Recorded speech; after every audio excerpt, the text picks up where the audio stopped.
Gaming has never been more connected than it is now. Being able to reach out with other players and fans has never been more easy, even for people like me, who exclusively play single-player titles and don't know any gamers IRL. But it wasn't always this way. Back during a time when the internet wasn't as intuitive and games were seen as an uncool and nerdy hobby, discussing games with people that weren't friends came with the risk of social isolation. So that's why the Psycho Mantis boss fight stood as far more than an ingenious fourth wall break, but was also an acknowledgement of the player and changed the relationship between player and game forever. Before we go any further, in this particular instance, I think it's necessary to give some context for this idea. I grew up in the hyper-connected era, so I never lacked for places to find like-minded people. However, I didn't and still don't know any real-world people who play games, at least people who don't just play one or two live service games casually. But the idea for this video came from my cousin, who recently found out about my channel and suggested I make a video about his favorite game growing up, Metal Gear Solid 1. I considered topics like how Meryl was the single biggest leap forward for female characters in games ever seen up to that point, a psychoanalysis of Liquid's all-consuming desire to prove his worth, or something related to how Shadow Moses represents the lingering fear of the Cold War. But during our discussion, something stood out to me when the topic of the iconic Psycho Mantis boss fight came up. For the first time in his life, my cousin had felt seen and acknowledged as a video game player and changed his relationship with games. I think this is something we all go through in one form or another, from when we stop seeing games as toys and start seeing them as art. For many years, I only played Mario Kart, Pokemon, and Smash Bros on a casual basis.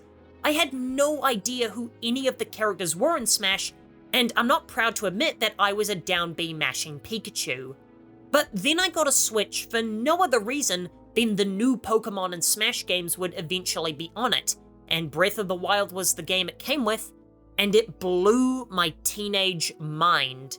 For my older cousin, that game was Metal Gear Solid 1, a game that transcended the very screen in which it took place and forced players to interact with the case and console itself, as well as peering into the console and acknowledging the other games in their collection as well as their playstyle.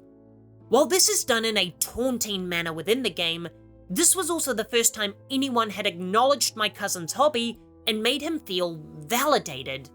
That's something I relate to all too well.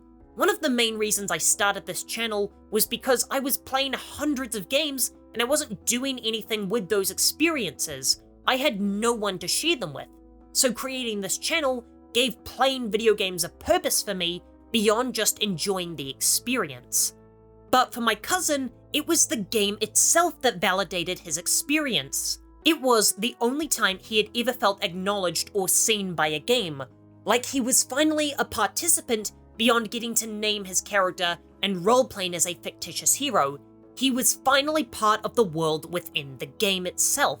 When Mantis comments not only on your collection of games, but also your playstyle, it creates an odd intimacy between you and the game.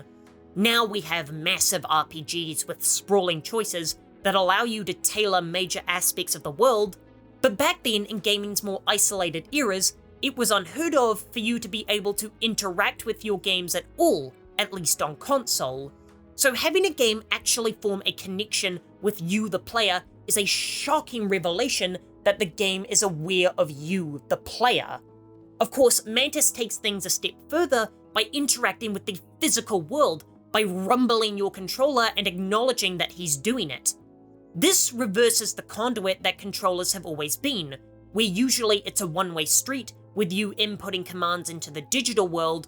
Mantis reverses the direction and begins to interact with your world. While rumble had been done before, it was always a secondary effect to something happening on screen, and games never called attention to it so directly. Psycho Mantis himself is also a reflection of the isolation that gaming in pre-internet times brought with it.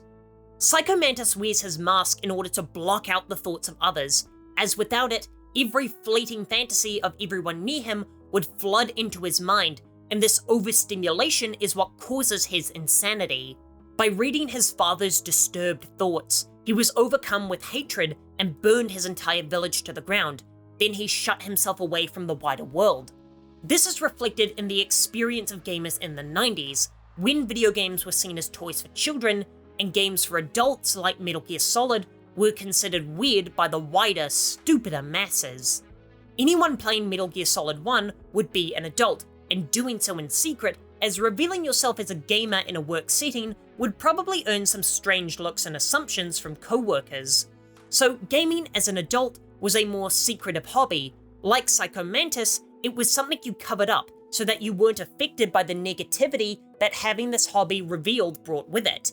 And finding that solidarity in a game character would have to have been an incredibly impactful feeling. For more Metal Gear Solid essays, here's one about why the Cobra unit is the franchise's best villain team, and I'll be back in 2 days.